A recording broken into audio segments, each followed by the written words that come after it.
Hi guys, thanks again and welcome to my channel on becoming a woman, the female journey. Karibu sana. So today I'm going to talk about some things that I went through my motherhood journey, and I'm sure they are going to help some of you. So I'm going to start with honey. So honey is so sweet, you know. All of us love honey and we give it to our kids. But this is my experience with honey. My baby was 3 months old. She had a cough, a slight cough, but it was really, it's giving us sleepless nights. Then she also had a flu kiasi. So one day in particular, she was really coughing. She couldn't sleep.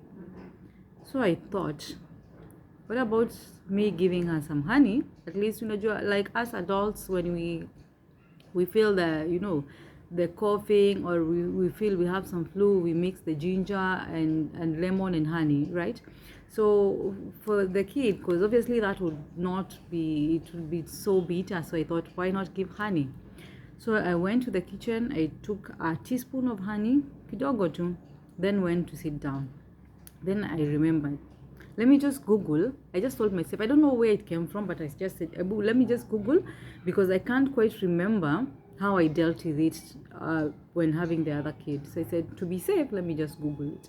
On Googling, I realized I cannot give an infant honey because it has side effects. Basically, you're not supposed to give honey to an infant 1 year and under. So after 1 year, unaweza, but from 1 year and below, you can't, because it had some effects, some side effects, kama weakening the muscles. You see, like the way one of the milestones of the kids is having a stiff head, a stiff neck. Sorry. So once you give honey to an infant, like the one mine, 3 months, it weakens the muscles of the neck. So you see, now the head, instead of being stiff, it's going to be falling. So the stiffness disappears. Wow, Mimi, once I read that, the first thing is I did a prayer. I told God, Guy, Aki, thank you, Lord, because I don't know what I would have done. Now that is another journey again. I don't know how I would have gone through it. And then it would have been my fault. I'm the one who would have given her the honey. So I was so grateful. I prayed. I'm telling you, I never knew I could pray in tongues. But that time, I think I did. So that was one. The other experience was when I was shaping my kid's head. The first one was okay, even the second one was okay, but at some point, I think I was so overconfident, knowing that I had gone through the first one. So the baby akilala too, unamlalisha, you don't turn her side to side. When you leave the hospital, you're told you make sure the kid sleeps on the side, not only because of choking herself during sleep, but also it helps in shaping of the head. So I think since I had successfully gone through the first one, some things I just took them for granted. So mtoto akilala, I put her on the side, yes, but akigeuka, I never used to take that initiative at nishinde nikimgeuza. But at some point I realized the head was not shaping up as I wanted. So at that point, that's when I realized I have to keep awake, during lunchtime, because it's a certain period that the head is soft enough for you to shape it. So once that time peters, you're stuck with that shape.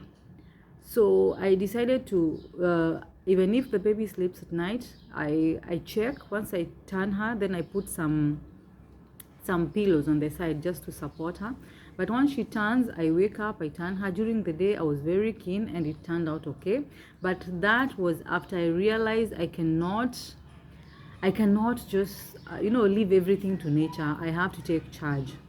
The other thing was introducing of the solid food. You know how happy you are. By the way, me, every time, like my first introduction of the solid food, I was so excited.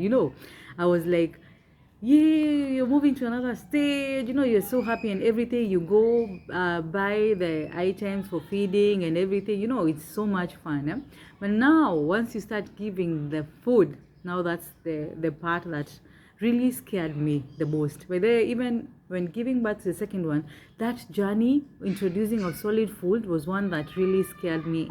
I was really scared of that stage. I really wanted to move and go, to the next stage. Why is because when you're introducing, you're moving from the liquid, let's say the milk, to introducing the solid food. The food has some particles. The kid over here bado hajafunguka. So when you give the kid, anakaa kama ananyongwa. And as a mom, you're just like, wacha hiyo. So with me, because I'm scared, what I used to do was blend the food. So I used to blend the food, I blend, but now the problem of blending the food, okay, most women mash it, and then the food gets used to the unajua unampatia ananyongwa leo ananyongwa kesho. It's not easy, by the way, si vile nasema, it's not easy, it's scary. But sasa for me I opted, because I didn't want to be scared so much, so I opted first I blend. But now the problem of blending again, you're making it so soft such that again you still have to go through the milestone of the choking, because you still have to introduce semi-solid food, as in mashing it kidogo. You still have to go through that stage. But me, I think I was just trying to delay it because I was scared. But now the part that scared me was the first time when you start giving the kid, the chalk. Yeah, I remember with my firstborn, I even had to go to the pediatrician. Well, now I'm not giving the solid food, I'm blending it because I'm scared. So she told me the first days or the first week is normally very scary. But once the kid opens up, everything will be okay. So then everything after the first week or two, then everything was okay. It went on very well. So those are the 3 things that really people take for granted and really impact your baby. Thank you for watching my channel. Kindly subscribe, like and share and comment below. Thank you.